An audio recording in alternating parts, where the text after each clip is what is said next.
આજે આપણે બહાર જેવી ક્રિસ્પી આલુ મસાલા સેન્ડવિચ અને સાથે સ્પેશિયલ સેન્ડવિચની ચટણી બનાવીને તૈયાર કરીશું. તો વિડીયો ખાસ જોજો અને મારી ચેનલ ઉપર નવા હો તો ચેનલને સબસ્ક્રાઈબ કરી દેજો. ફેસબુક પરથી જોઈ રહ્યા હોય તો પેજને ફોલો કરી દેજો, જેથી રોજ નવા વિડીયોના નોટિફિકેશન તમને મળતા રહેશે.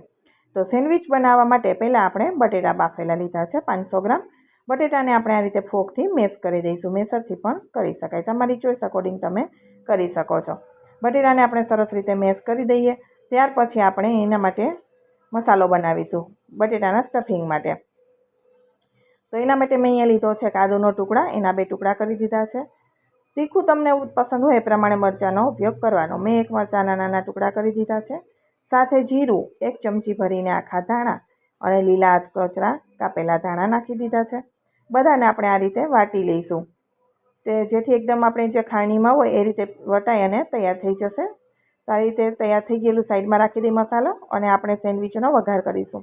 ઘણા લોકો મસાલાનો વઘાર નથી કરતા, તો તમારી ચોઈસ પ્રમાણે તમે વઘાર નથી કરવો તો સીધું બટેટાની અંદર નાખી શકો છો, અને વઘાર કરેલો મસાલો ટેસ્ટમાં વધારે સારો લાગે છે. તો 1 ચમચી તેલ નાખી, ચપટી હિંગ નાખવાની, અને સાથે જે આપણે આદુ મરચાં પેસ્ટ કરી છે પીસીને રાખ્યા એ નાખી દેવાના, અને ગેસની ફ્લેમ લો રાખવાની છે, જેથી મસાલા આપણા બળે નહીં. હવે આદુ મરચાં અને ધાણાને પહેલાં આપણે તેલ સાથે મિક્સ કરી દઈએ 2 મિનિટ જેવું. ત્યાર પછી એની અંદર મસાલા કરીશું. તો મસાલામાં આપણે 1/4 ચમચી જેટલી હળદર લઈશું. હળદર મેં અહીંયા ઓછી લીધી છે, જેથી લાલ મરચાંનો કલર સરસ દેખાય. મરચું કાશ્મીરી મરચું લીધું છે ચમચી ભરીને. ધાણા જીરું 1 ચમચી નાખ્યું છે. સાથે 1 ચમચી ભરી અને સેન્ડવિચનો મસાલો નાખી દઈશું, અથવા તો અહીંયા ચાટ મસાલો પણ નાખી શકાય. સ્વાદ પ્રમાણે આપણે મીઠું નાખી દેવાનું છે, અને ચપટી એવો ગરમ મસાલો નાખ્યો છે. ગરમ મસાલો ઘણા લોકોને બિલકુલ પસંદ જ નથી, તો તમે સ્કીપ પણ કરી શકો છો. તમારી ચોઈસ અકોર્ડિંગ મસાલા નાખવાના. બધા મસાલાને આપણે સરસ રીતે આ રીતે મિક્સ કરી દઈશું, અને ગેસની ફ્લેમ લો હોવાથી મસાલા આપણા બળશે નહીં. હવે આપણે એની અંદર બાફેલા મેશ કરેલા બટેટા નાખી દઈશું. તો સેન્ડવિચનો મસાલો છે એમાં મસાલા આ રીતે તમે કરશો ને તો ટેસ્ટ એકદમ સરસ એવો આવશે. અને જે સેન્ડવિચનો મસાલો છે એ તમારે નાખવાનો. બજારમાં તૈયાર પણ મળે છે, અને આગળ રેસીપીમાં મેં શેર પણ કરેલો છે કે બનાવો કેવી રીતે. તો અહીંયા મેશ કરી દઈશું સરસથી મસાલા સાથે, અને તમારે એકવાર ટેસ્ટ કરી લેવાનું. તમને કંઈ ઓછું જણાય તો તમે અહીંયા ફરીથી ઉપરથી એડ કરી શકો છો. હવે મિક્સ થઈ ગયા પછી લાસ્ટમાં આપણે લીલા ધાણા નાખી દઈશું, અને એને પણ આપણે મિક્સ કરી દઈશું. તો આપણે જે સેન્ડવિચનું સ્ટફિંગ છે અત્યારે સરસ એવું તૈયાર થઈ ગયું છે. અને હવે આપણે ગેસની ફ્લેમ છે એ બંધ કરી દેવાની છે, અને આપણે મસાલાને એક પ્લેટમાં હું અહીંયા ટ્રાન્સફર કરી લઈશ, જેથી ફટાફટ એ ઠંડો થઈ જાય. ત્યાં સુધીમાં આપણે મસાલો ઠંડો થાય ત્યાં સુધીમાં આપણે સ્પેશિયલ ચટણી બનાવીશું સેન્ડવિચ માટેની. તો મસાલો આપણો એકદમ સરસ એવો તૈયાર થઈ ગયો છે, એને રાખી દઈ સાઈડમાં. અને ચટણી બનાવવા માટે સેન્ડવિચ માટે આ ચટણી છે બહુ જ સરસ છે, લારીની જેમ જ બને છે. અને જ્યારે પણ અમારા ઘરમાં સેન્ડવિચ બને ત્યારે આ ચટણી એની સાથે બને જ છે. તો એના માટે લીલા ધાણા 1 કપ નાખ્યા છે. સાથે આપણે ફુદીનો નાખીશું.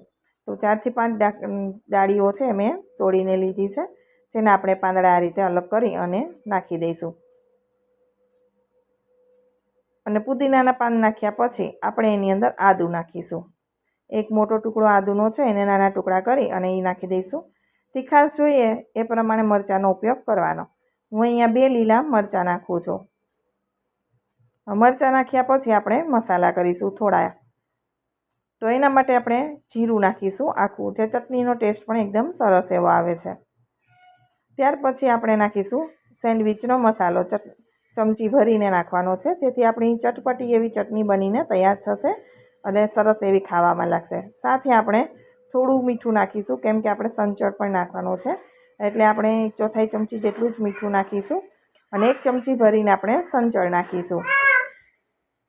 અને ચટણીનો તીખો અને ચટપટો ટેસ્ટ આપવા માટે આપણે લીંબુનો રસ નાખીશું, જેથી આપણી ચટણી છે એકદમ સરસ એવી બનીને તૈયાર થાય. હવે લીંબુનો રસ નાખ્યા પછી આપણે એની અંદર બ્રેડ નાખવાની છે. તો જ્યારે આપણે બ્રેડનું પેકેટ લાવતા હોય ને તો ઉપરના ભાગમાં એક મોટી બ્રેડ હોય છે જાડી, તો એ જ બ્રેડનો આપણે ચટણીમાં ઉપયોગ કરી લેવાનો. એ બ્રેડને ટુકડા કરી અને ચટણીની અંદર નાખી દેવાની, જેથી ચટણી સરસ એવી બનીને તૈયાર થશે.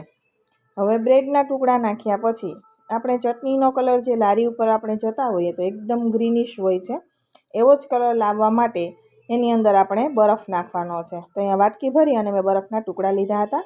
અને જો બરફ નથી તો એકદમ ચીલ્ડ વોટર હોય ને, ઠંડુ પાણી, એ નાખવાનું, જેથી આપણી ચટણી છે ને એકદમ ગ્રીન રહેશે.